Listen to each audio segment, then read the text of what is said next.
ಪಶ್ಚಿಮ ಘಟ್ಟ ಪ್ರದೇಶದಲ್ಲಿ ಧಾರಾಕಾರ ಮಳೆ ಮುಂದುವರೆದಿರುವಂಥದ್ದು. ಹೀಗಾಗಿ ವೇದಗಂಗಾ ಮತ್ತು ದೂದ್ಗಂಗಾ ನದಿಗಳು ತುಂಬಿ ಹರಿತಾ ಇದ್ದಾವೆ. ಬೆಳಗಾವಿ ಜಿಲ್ಲೆಯಲ್ಲಿ ತುಂಬಿ ಹರಿತಾ ಇರುವಂತಹ ಎರಡು ನದಿಗಳು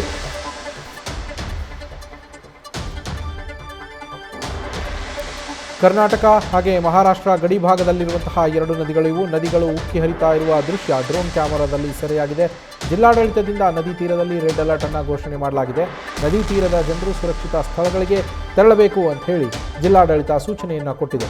ನದಿಯ ಮಟ್ಟ ಯಾವಾಗ ಬೇಕಾದರೂ ಏರಿಕೆಯಾಗಬಹುದು. ಪಶ್ಚಿಮ ಘಟ್ಟಗಳಲ್ಲಿ ಮಹಾರಾಷ್ಟ್ರದಲ್ಲಿ ಧಾರಾಕಾರವಾಗಿ ಮಳೆ ಸುರಿತಾ ಇದೆ. ಆ ನೀರು ಹರಿದು ಬರ್ತಾ ಇರುವಂಥದ್ದು ವೇದಗಂಗಾ ಮತ್ತು ದೂದ್ಗಂಗಾ ನದಿಗಳಿಗೆ. ಹೀಗಾಗಿ ನದಿಯ ನೀರಿನ ಮಟ್ಟ ಹೆಚ್ಚಳ ಆಗ್ತಾ ಇದೆ. ನದಿ ತೀರದಲ್ಲಿ ವಾಸಿಸ್ತಾ ಇರುವಂತಹ ಜನರು ಕೂಡಲೇ ಸುರಕ್ಷಿತ ಸ್ಥಳಗಳಿಗೆ ಸ್ಥಳಾಂತರಗೊಳ್ಳಿ ಅಂಥೇಳಿ ಜಿಲ್ಲಾಡಳಿತ ಸೂಚನೆಯನ್ನು ಕೊಟ್ಟಿರುವಂಥದ್ದು. ಇಲ್ಲದೇ ಇದ್ದರೆ ಅಪಾಯದ ಪರಿಸ್ಥಿತಿಯನ್ನು ಎದುರಿಸಬೇಕಾಗತ್ತೆ ಅನ್ನುವ ಕಾರಣಕ್ಕೋಸ್ಕರ ಜಿಲ್ಲಾಡಳಿತ ಮೊದಲಿಗೆ ಈ ಸೂಚನೆಯನ್ನು ಕೊಟ್ಟಿದೆ. ಡ್ರೋನ್ ದೃಶ್ಯಗಳನ್ನು ನೀವೀಗ ಗಮನಿಸ್ತಾ ಇದ್ದೀರಾ.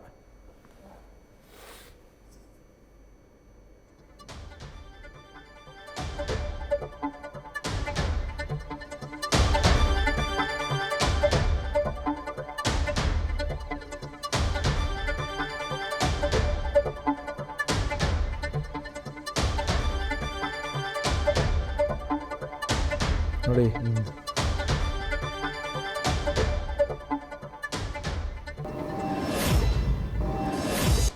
ಇನ್ನು ಧಾರಾಕಾರ ಮಳೆಯಿಂದಾಗಿ ಜಲಪಾತಗಳಿಗೂ ಕೂಡ ಜೀವ ಕಳೆ ಬಂದಿರುವಂಥದ್ದು. ಬೆಳಗಾವಿ ಜಿಲ್ಲೆಯಲ್ಲಿ ಇರುವಂತಹ 9 ಜಲಪಾತಗಳಿಗೆ ಜಿಲ್ಲಾಡಳಿತ ಈಗ ನಿರ್ಬಂಧವನ್ನು ಹೇರಿದೆ.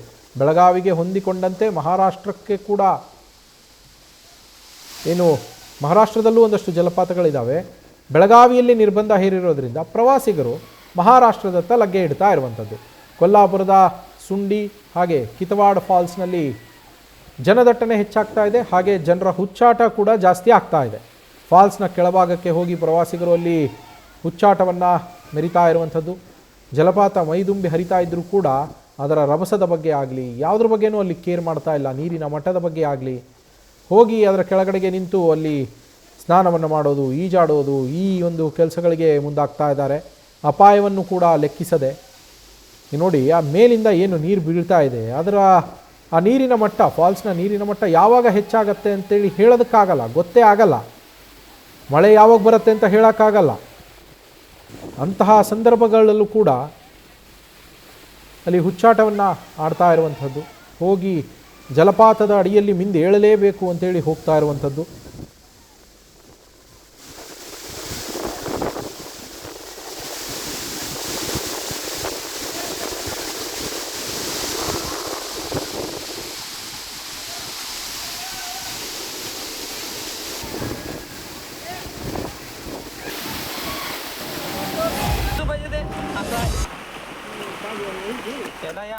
ಇನ್ನು ಪಶ್ಚಿಮ ಘಟ್ಟದಲ್ಲಿ ಮಳೆಯ ಅಬ್ಬರ ಏನು ಜೋರಾಗಿದೆ. ಇದರಿಂದಾಗಿ ಬೆಳಗಾವಿ ಜನರು ಪರದಾಡುವಂತಹ ಪರಿಸ್ಥಿತಿ ಎದುರಾಗಿದೆ.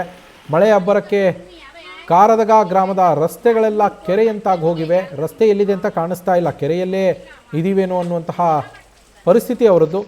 ಮಳೆ ರಾಯನ ಅಬ್ಬರಕ್ಕೆ ಮನೆಗಳಿಗೆ ಚರಂಡಿ ನೀರು ನುಗ್ತಾ ಇದೆ. ಈಗ ಮಳೆ ನೀರು ನುಗ್ತಾ ಇದೆ, ಮಳೆ ನೀರಿನ ಜೊತೆ ಮಿಕ್ಸ್ ಆಗಿ ಚರಂಡಿ ನೀರು ಕೂಡ ನುಗ್ತಾ ಇದೆ.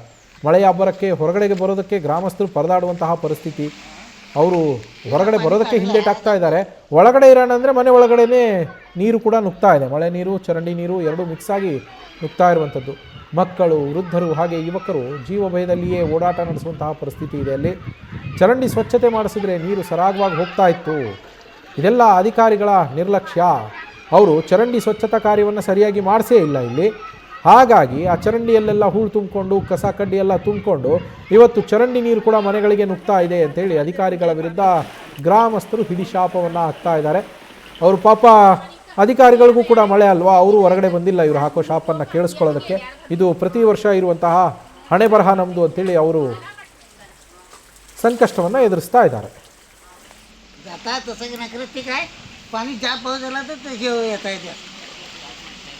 इकड़ी बघते कच्चा गच्चलं इकड़ी गच्चलं अंतराळ पाणी खूप पाणी